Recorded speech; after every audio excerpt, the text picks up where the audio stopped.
இனிய தமிழ் நெஞ்சங்களுக்கு தமிழ் வணக்கம்.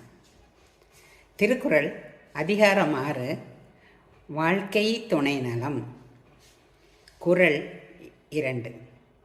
மனைமாட்சி இல்லாள்கண் இல்லாயின் வாழ்க்கை எனைமாட்சித்து ஆயினும் இல்வாழ்க்கைக்குரிய நற்பண்பு மனைவியிடம் இல்லையானால் ஒருவனின் வாழ்க்கை வேறு எவ்வளவு சிறப்புடையதாக இருந்தாலும் பயனில்லை.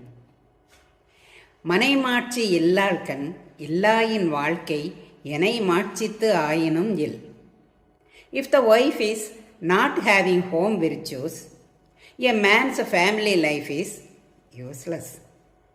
மனைமாட்சி இல்லாள்கண் இல்லாயின் வாழ்க்கை எனை மாட்சித்து ஆயினும் நன்றி, வணக்கம்.